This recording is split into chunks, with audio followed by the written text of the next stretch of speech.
होगा d sin theta not plus x1। तो इस रीजन में हम पार्ट डिफरेंस लिखेंगे x1 plus d sin theta not minus x2। तो d sin theta not minus x2, इसको अगर मैं माइनस कॉमन ले लूं तो x2 माइनस x1, तो ये कितना हो गया d sin theta not minus dy by d। ठीक है।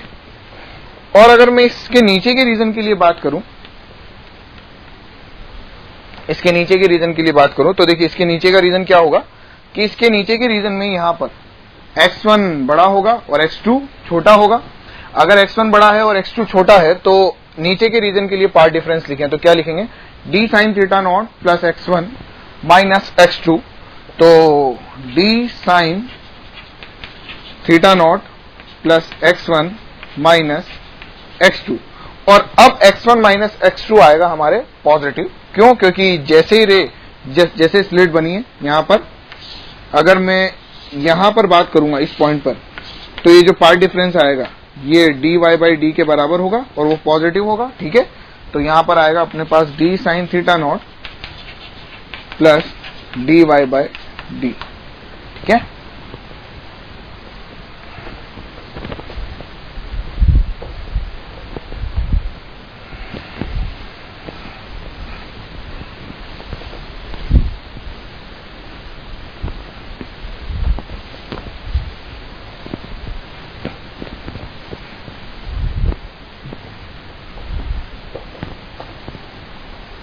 Now next, optical path. देखिए ऑप्टिकल पाथ का मतलब क्या हुआ, जैसे सपोज करिए कि यहां पर एक रे ट्रेवल कर रही है। मैं बोल रहा हूं कि इस वेव के दो पॉइंट्स ए और बी के बीच में पार्ट डिफरेंस कितना है और कॉरस्पॉन्डिंग फेज डिफरेंस कितना है।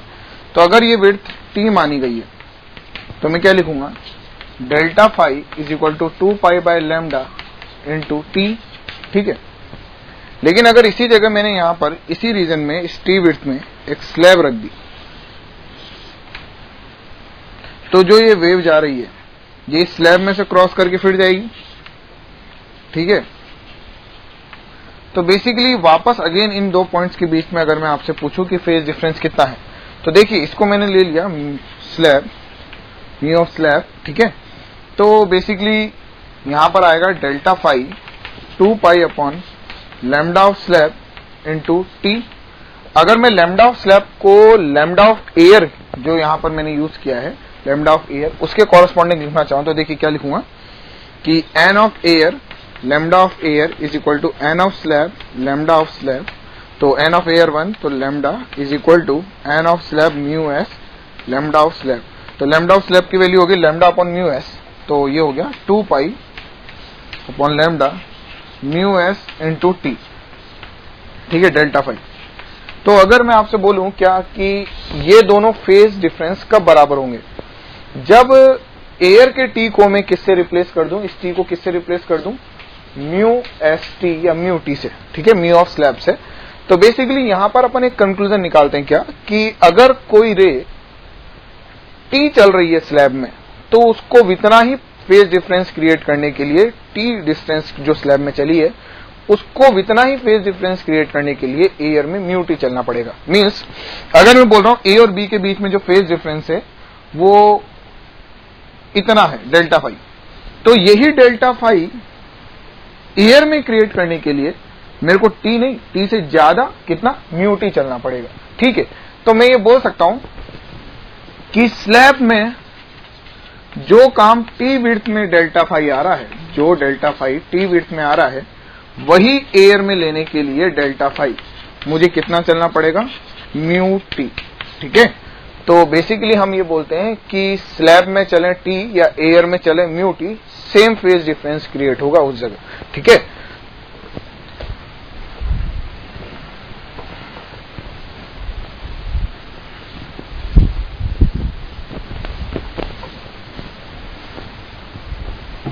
अब अगर मान लीजिए कि हमने सराउंडिंग में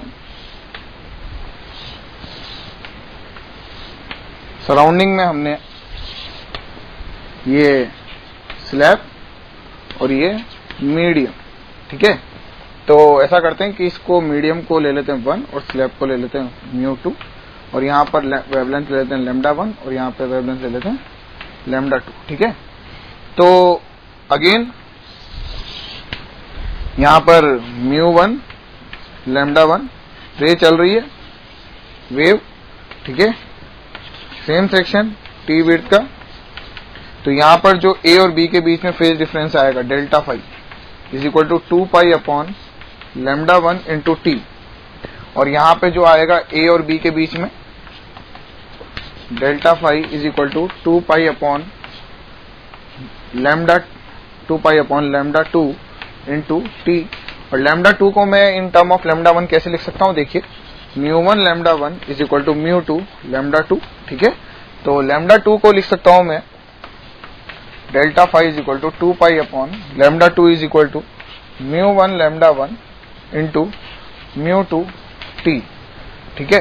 तो ये हो गया अपने पास 2 pi upon λ1 μ2 by μ1 into t. इससे हम क्या कंक्लूजन निकाल सकते हैं कि μ1 रिफ्रैक्टिव इंडेक्स में अगर टी विड्थ में कोई डेल्टा फाई आता है तो स्लैब रखने के बाद μ2 में, तो वही लेने के लिए मीन्स अगर अपन बात करें क्या, देखिए कैसे कि अगर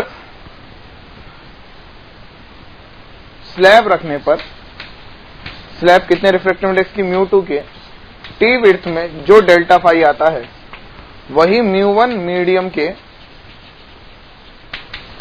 मीडियम में लेने के लिए डेल्टा फाई मुझे कितना चलना पड़ेगा, कितनी डिस्टेंस लेनी पड़ेगी, μ2 अपॉन μ1 इंटू टी। मीन्स ये टी और ये टी दोनों सेम फेज डिफरेंस क्रिएट करेगी। मीन्स स्लैब का टी और μ1 मीडियम का μ2 by μ1 into t distance same phase difference create कर रहा है, और इसी को हम बोलते हैं ऑप्टिकल पाथ, ठीक है। अब देखिए इस पे स्लैब को इंसर्ट करने पर जो YDAC है वो किस तरह से चेंज होता है, उसी के बारे में स्टडी करते हैं अब अपन।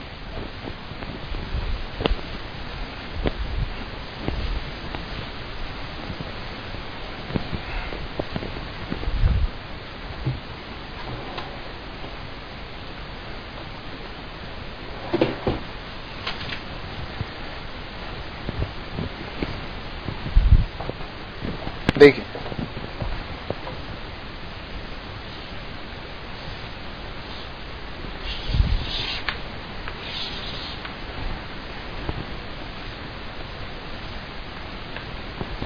अपन ने यहाँ पे टी विड्थ की एक स्लैब इंसर्ट कर दी, ठीक है। अब रे यहां से पहुंची, एक रे यहां पे पहुंची, यहां पर अब देखिए पहले जब ये टी नहीं था तो यहाँ पे डेल्टा एक्स कितना आ रहा था, 0, ठीक है। अब अपन बात करते हैं कि यहाँ पे डेल्टा फाई कितना होगा, डेल्टा फाई या डेल्टा एक्स के बारे में अगर अपन बात करें तो देखिए सुन, ये S1 और ये P पॉइंट और ये S2 और ये P पॉइंट, ठीक है। तो देखिए अपन ने क्या है कि यहाँ पर तो एयर ले रखा है, मीन्स अगर ये एयर है तो ये रे कितना चलकर जा रही है S2P, ये रे कितना चलकर जा रही है S1P, लेकिन ये बीच में टी विड्थ किसमें चल रही है, स्लैब में। तो हमें पता है कि स्लैब का टी एयर के कितने विड्थ के बराबर होता है, म्यू टी के। ये अपन ने अभी पढ़ा ऑप्टिकल पाथ की जो टी विड्थ की स्लैब करती है, जो फेज डिफरेंस क्रिएट करती है, वही एयर में लेने के लिए हमें कितना चलना पड़ता है, म्यू टी। तो बेसिकली मैं इस टी को किससे रिप्लेस कर देता हूं, एयर के, क्योंकि यहां पर एयर है कंप्लीटली, तो इस टी को मैं रिप्लेस कर देता हूं म्यू टी से। तो एक्चुअल में जो S1P है वो S1P में मैं क्या जोड़ दूं, म्यू टी, लेकिन S1P में टी पहले से ही जुड़ा हुआ था, तो मैंने जब म्यू टी जोड़ा तो उसमें भी एक टी और जुड़ गया। तो बेसिकली S1P जो इफेक्टिव है, S1P जो इफेक्टिव है वो है, अगर मैं इसको x मानूं तो, और ये लेंथ भी x होगी, ये x ये x, तो ये हो गई x, लेकिन x में यहां पर स्लैब में चला कितना t, तो एयर के कॉरस्पॉन्डिंग कितना लिखेंगे, प्लस म्यू टी। तो एक बात देखिए, इसमें भी t जुड़ा हुआ है, इसमें भी t कंसीडर हुआ है, तो दो बार t कंसीडर हो गया। मीन्स ये जो लेंथ है इसको एयर में रिप्लेस करा तो कितने से रिप्लेस करा, म्यू टी से। और जब एयर में रिप्लेस कर दिया तो इसको मैंने एक्स में कंसीडर क्यों किया, जबकि एक्स में मैंने इसको कंसीडर कर रखा है टी में, तो मैं एक्स में से इसको सब्ट्रैक्ट कर देता हूं, ठीक है। तो एक्स में से एक टी सब्ट्रैक्ट कर दिया, ठीक है। क्यों? क्योंकि ये टी म्यू टी में भी कंसीडर हो रहा है और एक्स में भी कंसीडर हो रहा है। अब आ रहा है अपने पास S2P, तो S2P तो अपने पास कितना एक्स, तो जो डेल्टा एक्स आएगा, जो डेल्टा एक्स आएगा वो कितना आएगा, दिस माइनस दिस, तो ये हो गया म्यू माइनस 1 इंटू टी। तो जो हमारे यहां पर पार्ट डिफरेंस आ रहा है वो म्यू माइनस 1 इंटू टी आ रहा है। एक्चुअल में ये पार्ट डिफरेंस इसलिए ज्यादा आ रहा है क्योंकि ये जो लेंथ है S1P ये x से बढ़ चुकी है। अब कितना, x थी, अब कितना बढ़ चुकी है, म्यू टी माइनस टी। तो सोचिए अगर ये लेंथ बढ़ गई है तो मेरे को सेंट्रल मैक्सिमा लेने के लिए इस S2P को ज्यादा चलाना पड़ेगा। तो सेंट्रल मैक्सिमा कहां पे शिफ्ट हो गया, ऊपर, ठीक है। तो जब सेंट्रल मैक्सिमा ऊपर शिफ्ट हो जाएगा तो वहां पे जो दोनों के लेंथ में डिफरेंस आएगा वो क्या होता है, dy by d is equal to कितना हो जाना चाहिए, म्यू माइनस 1 इंटू टी के बराबर फॉर सेंट्रल मैक्सिमा, ठीक है। इसका मतलब मैं ये बोल सकता हूं कि जिधर स्लैब इंसर्ट की जाती है सेंट्रल मैक्सिमा उसी साइड शिफ्ट हो जाता है, ठीक है।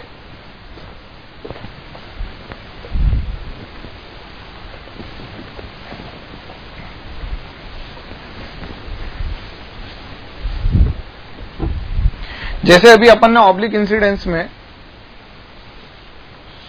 पार्ट डिफरेंसेस लिखे थे, वैसे ही अब स्लैब इंसर्ट करने के बाद हर रीजन में पार्ट डिफरेंस लिखते हैं। देखिए S1, ये S2 और यहां पे स्लैब इंसर्ट कर दी टी विड्थ की, म्यू रिफ्रैक्टिव इंडेक्स, ठीक है। तो ये हमारे यहां पे क्या शिफ्ट हुआ, सेंट्रल मैक्सिमा। सेंट्रल मैक्सिमा तो देखिए हमें पता है क्या कि जो रे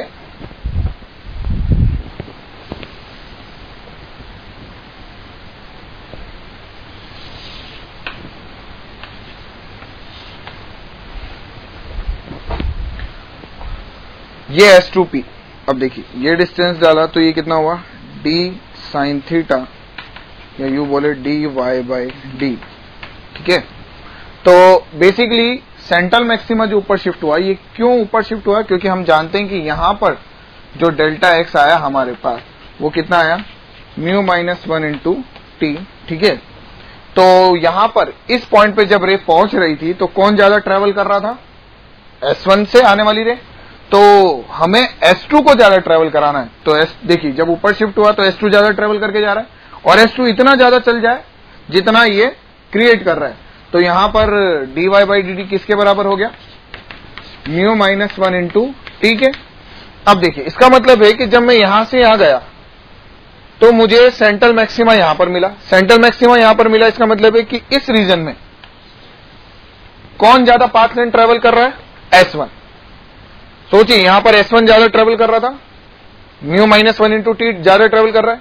तो हमने क्या करा, हमने कहा कि इसको कम ट्रेवल कराते हैं और इसको ज्यादा ट्रेवल कराते हैं, क्योंकि इसके आगे स्लैब नहीं है तो इसको तो इफेक्टिवली ज्यादा ट्रेवल करना पड़ेगा, तभी इसकी पाथ लेंथ बड़ी होगी। तो इसका मतलब है कि इस रीजन में जब यहां से चलते हुए हम ऊपर गए तो S2 से चलने वाली रे और S1 से चलने वाली रे का इफेक्टिव पाथ लेंथ दोनों का क्या हो गया, बराबर, तो सेंट्रल मैक्सिमा मिल गया। इसका मतलब है इस रीजन में कौन ज्यादा चल रहा है इफेक्टिवली, S1। अगर S1 इफेक्टिवली ज्यादा चल रहा है तभी तो यहां पर देखिए S1 ज्यादा चल रहा है, ऊपर गए S1 की पाथ लेंथ थोड़ी कम हुई और S2 की बढ़ गई, और ऊपर गए दोनों बराबर हो गए यहां पे। तो इस रीजन में कौन बड़ा है, S1P की effective path length is greater than S2P इस रीजन में। तो मैं क्या बोल सकता हूं, देखिए कि यहां पर मैं लिख सकता हूं कि म्यू माइनस 1 इंटू टी जो इफेक्टिवली वो ज्यादा चल रहा है और dy बाई डी कंसिडर होगा दोनों की पाथ लेंथ में difference, minus dy by D, ठीक है। तो यहां पर इस रीजन के लिए डेल्टा एक्स हो गया ये। अब जैसे ही मैं इसके ऊपर जाऊंगा अब S2P की पाथ लेंथ और बढ़ गई, मीन्स यहां से मैं बोल सकता हूं कि जैसे जैसे मैं ऊपर जा रहा हूं S2P की पाथ लेंथ बढ़ती जा रही है और S1P की पाथ लेंथ कम होती जा रही है। मीन्स S1P की पाथ लेंथ बढ़ रही है लेकिन उसके रिलेटिवली कम रेट से। तो इसके ऊपर जैसे जा रहे हैं दोनों बराबर हो गए, सेंट्रल मैक्सिमा, और ऊपर गए S2P बढ़ गया, ठीक है। S2P बढ़ गया तो यहां पर S2P माइनस S1P इफेक्टिव क्यों बोल रहे हैं, क्योंकि स्लैब लगा रखी है। तो इस रीजन में जो ऊपर जा रहे हैं उसके लिए होगा dy by d minus mu minus 1 into t. ठीक है, अब देखिए इस रीजन में, ओ के नीचे वाले रीजन में, यहां पर वैसे ही S1P इफेक्टिवली बड़ा होता, और जैसे मैं नीचे जाऊंगा अब तो उसकी लेंथ भी बड़ी हो जाएगी इस रीजन में।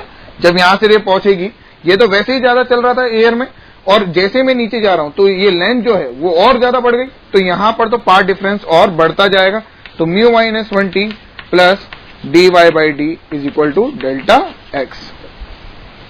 ठीक है, तो इस रीजन के लिए तो mu minus 1t minus dy by d, इस रीजन के सेंट्रल मैक्सिमा के लिए ये dy by d is equal to mu minus 1 into t, इस पॉइंट पर म्यू माइनस 1 इंटू टी, इसके ऊपर dy by d minus mu minus 1 into t, और इसके नीचे वाले रीजन में जबकि दोनों dy बाई डी और म्यू माइनस 1 इंटू टी दोनों ऐड हो रहे। ठीक है,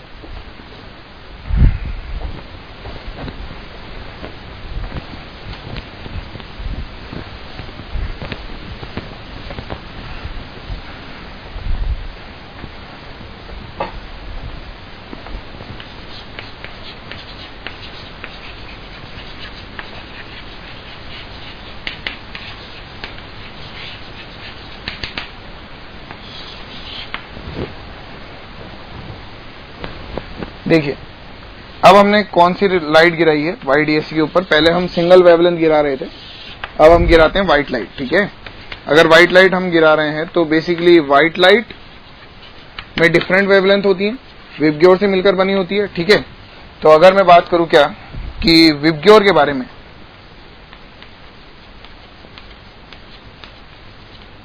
तो जब में हम यहां से इधर जाते हैं तो लैम्डा की वैल्यू, एन की वैल्यू तो डिक्रीज करती है और लैम्डा की वैल्यू इंक्रीज करती है। ठीक है, तो बेसिकली देखिए अगर मैं सेंट्रल मैक्सिमा के बारे में बात करूं,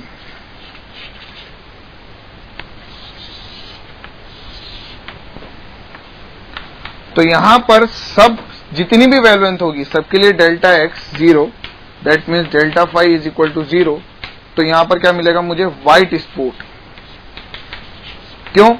क्योंकि जितनी भी रेज, जितने भी कलर्स जो इस व्हाइट लाइट में है वो सब इक्वल पाथ चल रहे हैं, सबका फेज डिफरेंस यहां पर 0 आएगा, सब अपना अपना मैक्सिमा बनाएंगे और सब वापस मिलकर क्या बना लेंगे, व्हाइट स्पॉट। लेकिन हम जानते हैं कि जैसे जैसे हम ऊपर जाते हैं, जैसे जैसे हम ऊपर जाते हैं पॉइंट P की तरफ, तो देखिए ये जो डिस्टेंस है y,